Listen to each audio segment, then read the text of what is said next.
திருச்செந்தூர் அருகே உள்ள தேரிக்காட்டில் மட்டுமே செழித்து வளரும் கொல்லாம்பழம் என்னும் முந்திரி மரம். மருத்துவ குணங்கள் கொண்ட இந்த பழத்தை விரும்பி வாங்கி செல்லும் பொதுமக்கள் கொல்லாமரம் என பேச்சு வழக்கில் அழைக்கப்படும் முந்திரி மரமானது தென் அமெரிக்க கண்டத்தில் உள்ள பிரேசிலை பூர்வீகமாக கொண்டது. 1560ஆம் ஆண்டில் போர்த்துகீசியரால் இந்தியாவில் உள்ள கோவாவுக்கு எடுத்து வரப்பட்ட மரம் இது. பொதுவாக வெப்பமண்டல நாடுகள் பலவற்றில் இம்மரம் வளரும் தன்மை உடையது. தமிழ்நாட்டில் கடலூர், அரியலூர் மற்றும் புதுக்கோட்டை மாவட்டங்களில் அதிக அளவில் வணிக ரீதியாக பயிரிடப்படுகிறது. கொல்லாம்பழம் ஒரு வகையான போலி பழமாகும். இது பச்சை நிற காயாக இருந்து பின்னர் மஞ்சள் மற்றும் சிகப்பு வண்ணங்களில் பழுக்கக்கூடியது. உண்பதற்கு சுவையானது மற்றும் நீர்ச்சத்து மிகுந்தது. பல இடங்களில் நட்டு வளர்த்து லாபம் சம்பாதிக்கும் வெறும் வணிக பொருளாக மாறிவிட்டது கொல்லாமரம் சாகுபடி. அத்தகைய கொல்லாமரம் இயற்கையாக தேரியில் குடியேறி செழித்து வளர்ந்து பாதுகாக்கப்பட்ட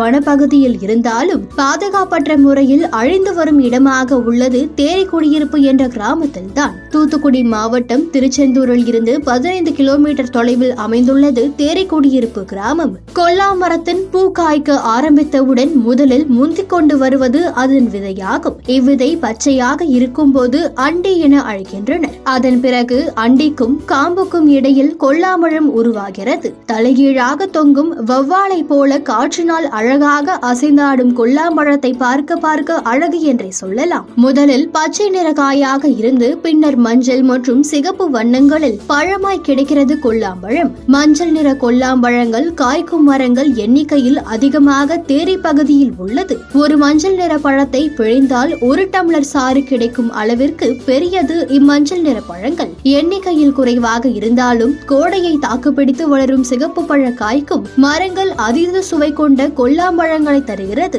இவ்வளவு சிறப்பு கொண்ட இந்த கொல்லாம்பழம் தற்போது விளைச்சலுக்கு வந்துள்ளது. தேரிக்காட்டில் எந்த பகுதியில் பார்த்தாலும் கொல்லாம்பழ மரம் காணப்படுகிறது. ஒரு சிலர் தங்களது தோட்டங்களில் இந்த கொல்லாம்பழ மரத்தை வைத்து பராமரித்து அதன் மூலம் வருமானம் ஈட்டி வருகின்றனர். ஒரு மரத்திற்கு 100க்கும் மேற்பட்ட கொல்லாம்பழம் தினமும் பழுக்கிறது. இதை ஆட்கள் வைத்து பறித்து அதில் உள்ள பழத்தை அருகே உள்ள கிராமங்களுக்கு சென்று விற்பனை செய்கின்றனர். 1 கிலோ 100 ரூபாய் வரை விற்பனையாகிறது. அதன் கீழ் இருக்கும் அண்டி பருப்பு எனப்படும் முந்திரி பருப்பு முறையான பக்கம் செய்யப்பட்டு பிறகு விற்பனை செய்யப்படுகிறது. இந்த கொல்லாம்பழம் மிகவும் மருத்துவ குணம் கொண்டது. சளிக்கு நல்லது, ரத்தத்தை சுத்திகரிக்க கூடியது, உடலுக்கு குளிர்ச்சி தரக்கூடியது. இதை சாப்பிடுபவர்களுக்கு தலைவலி, ஜலதோஷம் என எதுவும் வராது என்கின்றனர் பொதுமக்கள். இந்த பழத்தை பற்றி இப்போதைய தலைமுறைக்கு தெரியவில்லை என்றே கூறுகின்றனர். இந்த பழம் இந்த தேரிமலுக்கு அதிகமாக வரும். நல்லா சளிக்கு நல்லது, நல்ல ரத்தத்தை சுத்திகரிக்கக்கூடியது, நல்ல குளிர்ச்சை. ஆமாம், இது திங்கிறவங்களுக்கு தலைவலி, ஜலதோஷம் அப்படி இந்த மாதிரி நோய்கள்லாம் வராது. நோய் எதிர்ப்பு சக்திகள் இந்த பழத்தில் அதிகமாக இருக்குது. முந்திரி பழத்துலேயே அவ்வளோ நன்மை இருக்கும்போது இந்த பழத்தில் எவ்வளோ நன்மை இருக்குங்கிறத நம்ம புரிஞ்சு நடந்துக்கிடணும்.